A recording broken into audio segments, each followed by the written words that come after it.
Hello সবাইকে আরেকটি নতুন ভিডিওতে তোমাদের সবাইকে ওয়েলকাম।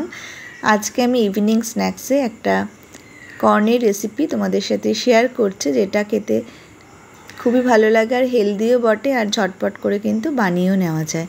তো প্রথমে আমি কর্নটাকে একটু বয়েল করে নিয়েছিলাম, আর দেখো তার সাথে সাথে কিন্তু আমি সন্ধেটাও দিয়ে নিলাম, কেননা ছেলে পড়তে গেছে। তো সন্ধে পুজো দিয়ে আমি আবার ছেলেকে নিয়েও আসতে যাব, আর সেদ্ধ হয়ে গেছে। সেদ্ধটা করে আমি এখন চলে যাচ্ছি, কেননা সারাদিনই এরকম ছুটে বেড়াতে হয়। এসে কিন্তু আমি এবার ঝটপট করে বানিয়ে নিচ্ছি। এটা কিন্তু পেটও ভরে অনেকটা, আর তাড়াতাড়িও কিন্তু তোমরা ঝটপট বানিয়ে ফেলতে পারবে। তো তাহলে দেখে নাও।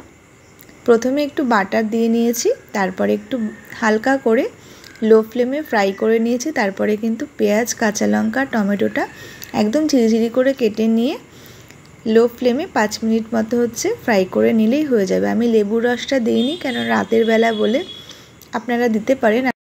এর সাথে একটু ধনেপাতা দিলেও ভালো লাগে, কিন্তু আমার কাছে ধনেপাতা ছিল না, তাই আমি দিইনি। আর হ্যাঁ, এটা কিন্তু ফ্রোজেন কর্ন না, এটা নর্মাল টেম্পারেচারে আপনারা রাখতে পারেন, আমি সেটাই এনেছিলাম। আর এই কর্নের সাথে কিন্তু একটু মশলা দিয়েছিল, তো সেটা আমি একটু দিয়ে দিয়েছিলাম। তো আজকের মতো ভিডিওটা এই পর্যন্ত। নেক্সট ভিডিওতে তোমাদের সাথে আবার দেখা হচ্ছে। বাই।